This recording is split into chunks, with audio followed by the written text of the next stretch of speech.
అందరికీ నమస్కారం అండి. ఎలా ఉన్నారు మీరందరూ? నేనైతే చాలా బాగున్నాను. మీరందరూ కూడా బాగుండాలని మనస్ఫూర్తిగా కోరుకుంటున్నాను.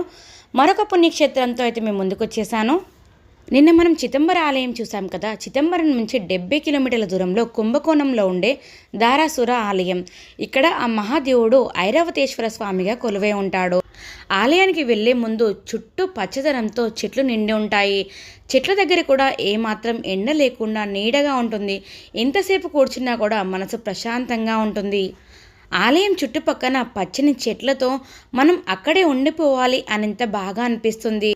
ఈ ఆలయంలో ఉండే రహస్యాలేంటి, ఈ ఆలయ స్థల పురాణం ఏంటి అనేది ఈ వీడియోలో తెలుసుకుందాం. వీడియో పూర్తిగా చూడండి. నచ్చితే లైక్ షేర్ అండ్ సబ్స్క్రైబ్ చేసుకోండి. నా పేరు శ్రావణి, మీరు చూస్తున్నారు అంతా శివోహం ఛానల్.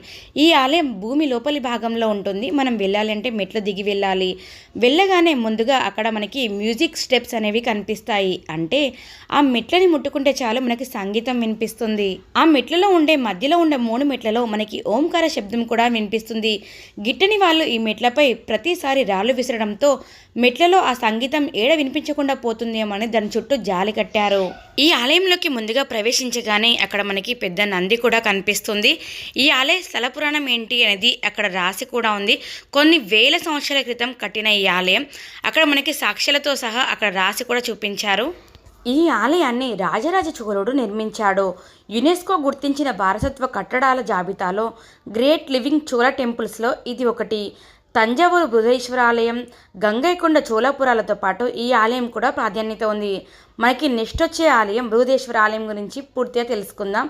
నెక్స్ట్ వీడియో కూడా మిస్ కాకండి. ఇక మనం ఈ ఆలయ చరిత్ర చూసుకుంటే ఇది పరమేశ్వరుడు వెలిసిన మహాక్షేత్రం. దేవతల ఏనుగైన ఐరావతానికి దుర్వాస మహర్షి నీ తెలుపుదనం ఏదైతే ఉందో అది మొత్తం నల్లగా అవుగాక అని శాపం పెట్టడంతో ఎంతో బాధగా ఉన్న ఏనుగు ఇదే ఆలయంలోకి వచ్చి ఆ మహాదేవుని కొలిచి తపస్సు చేసింది. ఆ భక్తికి మెచ్చిన ఈశ్వరుడు ఐరావతేశ్వర స్వామిగా పూజలు అందుకుంటున్నాడు. ఎలాగైనా శివుడు బోలాశంకరుడు కదండి, భక్తుల కోసం ఎంతకైనా దిగొస్తాడు. ఆ భక్తికి మెచ్చి పరమశివుడు ప్రత్యక్షమై ఇక్కడ ఉన్న కోనేరులో నువ్వు స్నానం చేయి అనడంతో ఐరావతం వెళ్ళి ఇక్కడ స్నానం చేయడంతో తనకున్న నలుపుదనం మొత్తం పోయి మళ్ళీ యథావిధిగా తెల్లగా మారిపోయింది. అలాగే పురాణాల్లో ఈ స్థలానికి సంబంధించి మరో కథ కూడా వినిపిస్తుంది. నరకలోకాధిపతి యముడు ఒకసారి ఋషి శాపానికి గురి కావడంతో శరీరం మొత్తం మండుతున్న బాధ కలిగింది. ఇక్కడికి వచ్చిన యముడు స్వామివారి కోనేరులో మునగడంతో ఆ బాధ నుంచి విముక్తుడయ్యాడు. అప్పటి నుంచి ఈ కోనేటిని యమతీర్థమని పిలుస్తారు.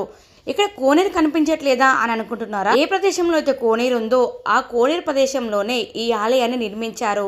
కాబట్టి ఈ ఆలయం భూమి లోపలికనే ఉంటుంది. అలాగే ఇప్పటికి కూడా వర్షం పడిన ప్రతిసారి ఈ ఆలయం నీటితో నిండిపోతుంది. ఇక్కడ ఆ మహాదేవుడే కాదు, మహాదేవుడు ఉన్నప్పుడు అమ్మవారు కూడా ఉండాలి కదా. అమ్మవారు ఇక్కడ దేవనాయకిగా కొలువుదీరారు. ఈ ఆలయం ఐరావతేశ్వర ఆలయం కాబట్టి ఇక్కడ మనం ఎక్కడ చూసినా కూడా దేవాలయాలు రథాలు చక్రాలు లాగుతున్నట్టుగా పెద్ద పెద్ద చక్రాలతో ఏనుగు బొమ్మలు మనకు కనిపిస్తాయి. పైకప్పులో కూడా శిల్పకళను చెక్కారు. ఇక్కడ అనేక శిల్పాలు 3D రూపంలో ఉండడం విశేషం. 1000 ఏళ్ల క్రితమే ఇప్పుడు వాడుతున్న ఆధునిక టెక్నాలజీని శిల్పులు ఉపయోగించి మరి ఈ రాతిని చెక్కారు. ప్రతి రాయిని ఖచ్చితత్వంగా చెక్కడంతో ఇక్కడ శిల్పాలను చూస్తే సజీవంగా ఉన్నాయా అన్నట్టు అనిపిస్తుంది. చూసారు కదండి ఈ ఆలయ చరిత్ర, అలాగే స్థల పురాణం. మహాదేవుడు ఎంత గొప్పవాడు అనడానికి ప్రతి ఒక్క ఆలయానికి ఒక్కొక్క నిదర్శనం ఉంది. మీరు కూడా ఈ ఆలయం గురించి ఎప్పుడైనా విన్నారా? వినలేదు అనే మీకు ఈ ఆలయం గురించి తెలుసా లేదా అనేది కింద కామెంట్ చేయండి.